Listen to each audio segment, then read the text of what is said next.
Waktu saya tidak panjang, saya sampaikan di ujung, Turki Utsmani. Turki Utsmani, nah teman-teman, ada buku yang menurut seorang penulis yang pernah saya baca, buku ini tidak boleh beredar 75 tahun lamanya.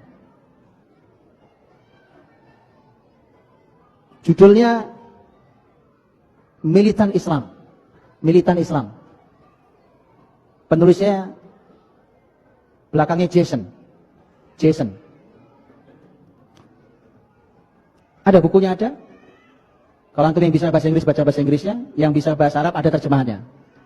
Setahu saya terjemahannya Al-Islam Ats-Tsauri. Terjemahannya. Tentang militan Islam ini, menurut seorang penulis yang pernah saya baca dari, kalau nggak salah penulis dari Emirat atau dari mana, nulis tentang bahwa buku ini 75 tahun tidak boleh dikeluarkan. Kenapa tidak boleh dikeluarkan? Nah sekarang saya keluarkan. Saya keluarkan apa yang dibaca oleh para ilmuwan. Karena begitu antum baca, teman-teman, antum akan kembali ke Islam. Antum akan kembali mencintai Quran. Bahkan akan mencintai bahasanya Quran. Dan antum akan berusaha untuk bisa itu. Apa isinya? Di masa Turki Utsmani, sebelum Eropa keluar menjajah,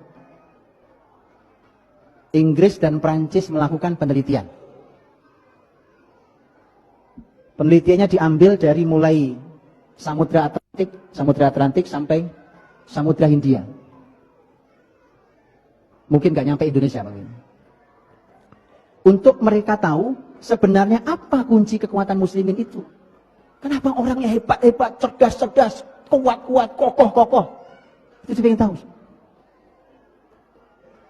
Diteliti oleh Inggris dan Prancis. Hasilnya luar biasa. Lihat hasilnya. Di salah satunya, sebagiannya. Ternyata karena pola pendidikan dari kecil. Karena ternyata dalam sistem kekhilafan Turki Utsmani, Islam itu, muslimin memiliki sebuah sistem pendidikan yang dasar, pendidikan dasar, namanya kutab. Kutab itu anak-anak diajari yang paling dasar tentang Quran. Diajarkanlah Quran, terus bertahap dari mulai mereka membaca sampai hafal, sampai mulai paham isinya.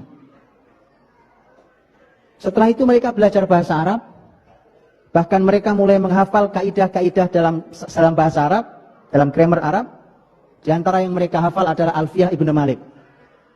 Alfiyah Ibnu Malik 1000 bait, Alfiyah 1000 bait itu adalah grammar bahasa Arab. Jadi syair 1000 bait dihafal, itu dihafal oleh mereka. Jadi mereka menghafal grammar 1000 bait. Anda bisa bayangkan itu.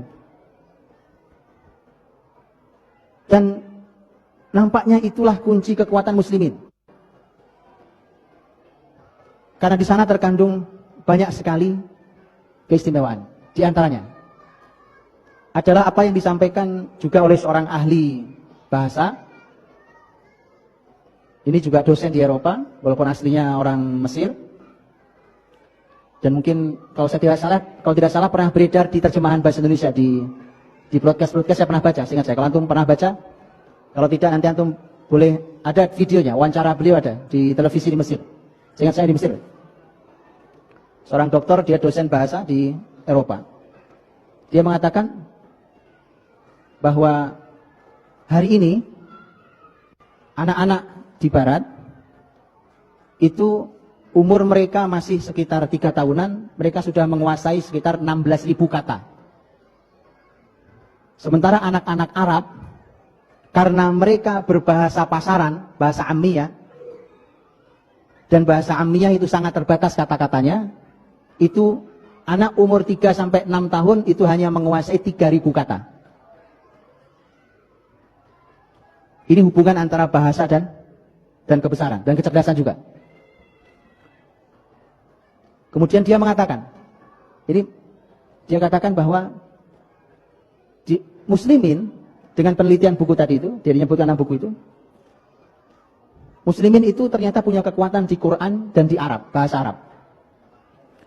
Quran itu disebutkan memiliki lebih dari 77.000 kata. Jadi kalau 16.000 lewat, Pak. 77.000 hampir, 77.500 hampir kata. Belum bahasa Arabnya. Belum dia kuasai grammar Arab tadi. Sehingga itulah yang disimpulkan oleh penelitian tadi, bahwa ternyata ini kekuatan muslimin itu. Nah, terus bagaimana caranya supaya mereka bisa menjajah? Maka perlahan tapi pasti, dua hal ini harus dihilangkan. Apa itu? Quran dan bahasa Arab. Maka Prancis dan Inggris punya madhab yang berbeda.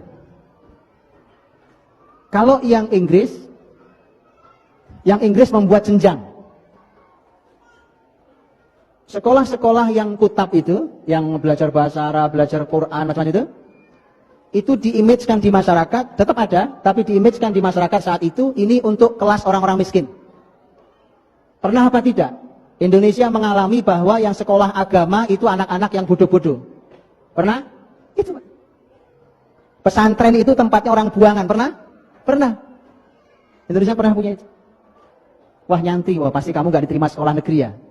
Kamu nyantri berarti gak terima sekolah favorit ya. Alhamdulillah harus sudah berubah. Maka ini kebangkitan, Pak. Ini kebangkitan nih.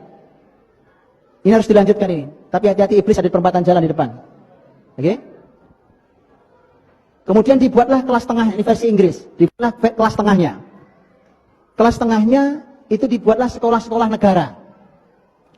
Sekolah-sekolah negara dibuat, dan itu untuk ekonomi menengah. Ya kan?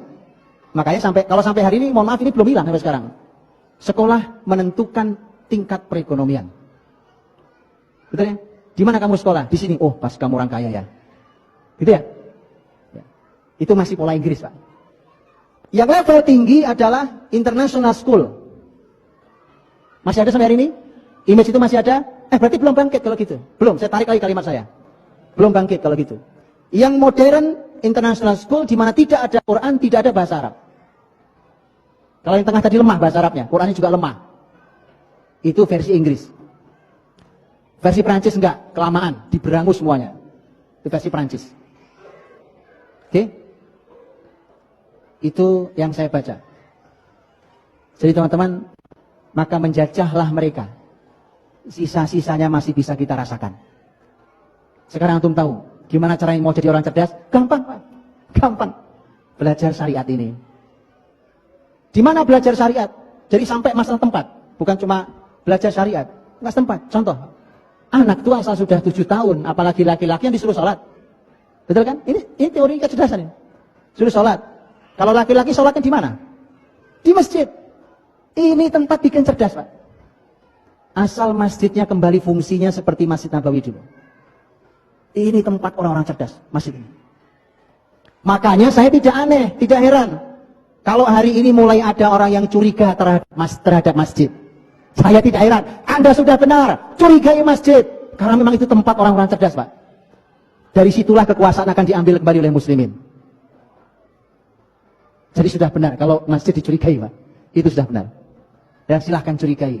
Anda berhadapan dengan ahlul masjid nanti di akhirat. Ya Allah. Oke.